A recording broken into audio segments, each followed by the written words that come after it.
Hey everybody. Hope you all are having a good Labor Day.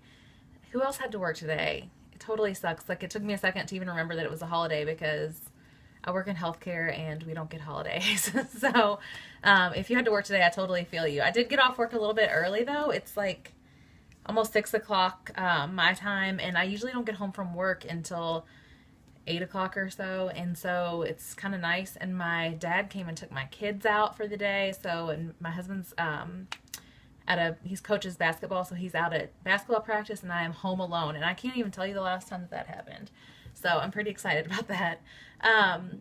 It's one thing that's been coming up a lot lately in both my challenge groups, just comments that I'm getting on my Instagram, and even with some of my one-on-one coaching clients, is this trouble with picky eaters.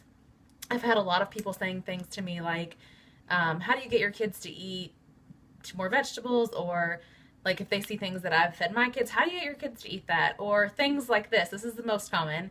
I really want to eat healthy, but I don't want to have to cook two suppers, and my kids won't eat that stuff.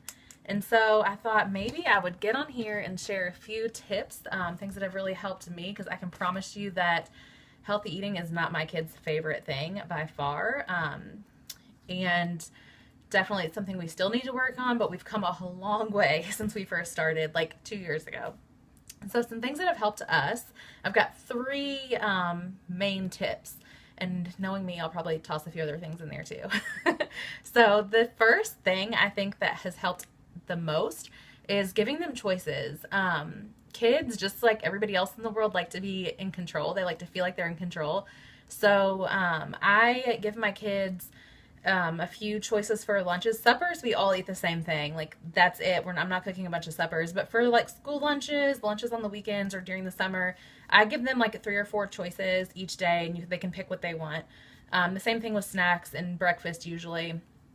And then also, like when we are making a meal plan, when I'm sitting down on like a Friday or Saturday to make my meal plan for the following week, if I do have one kid. My oldest, my 14-year-old Eli, is the pickiest eater. He's terrible. So usually sometimes I'll give him like a healthy cookbook, or even I've opened up my Pinterest with my like clean eating board and just said like pick something for supper the next week. And then, I think that you're still eating something healthy, but they picked it, so they're just more likely to eat it. Also, especially with Eli, my oldest, I many nights have said when he's like not going to eat what we're having, I've just said you can have this, or you can have like a peanut butter sandwich. So it's not like the best alternative, but it's better than eating like, what he wants to be eating, which is like pizza and cheeseburgers and french fries and all that stuff.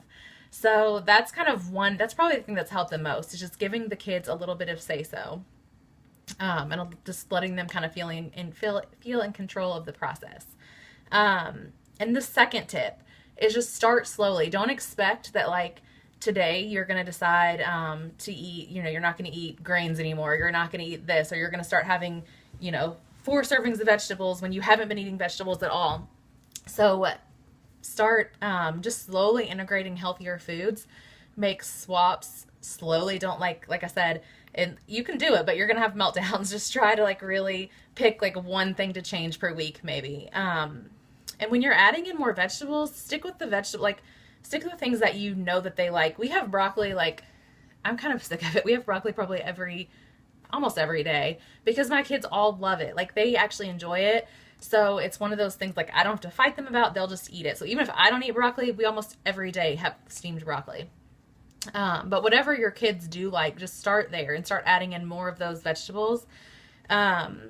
Also, like, we do a lot of cauliflower rice and like zucchini noodles and things like that. And so when I'm first kind of introducing those new foods, I'll just give them like half and half. So when we were doing the cauliflower rice, I would mix half cauliflower and half rice. I still do that sometimes.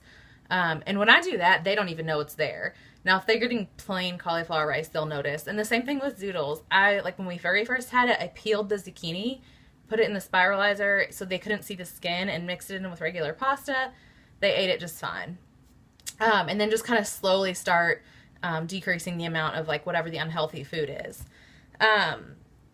Don't like, this is kind of, I told you I had to add another tip in.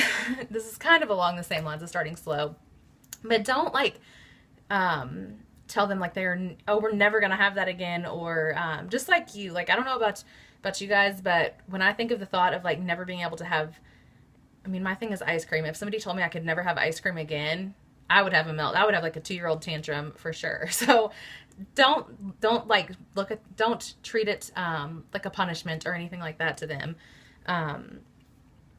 Also, number 3, and this is going to be the hardest one, hold your ground. You're the parent. You're the one who decides what they're going to eat. You're the one who does the shopping.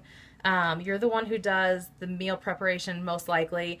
So if ultimately it's your choice, and so just hold your ground, because once you give in, I mean, just like with anything else, if kids see you giving in, they're going to know that it's possible, and they're going to push that much harder the next time. So come up with your strategy and then just stick to it.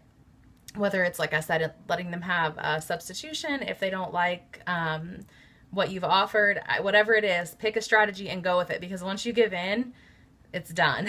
So I think that's it. I hope that you all found those helpful. If there's any other things that you all are struggling with, please let me know. I'd love to always jump on and answer questions and things like that. So I hope you all have a good Labor Day. I hope the weather here is gorgeous, but since my kids are gone, I'm getting ready to go do some yoga in peace and quiet. So I hope you guys are making the most of your day off if you got one, and if not, like I said, I totally feel your pain. Bye, guys.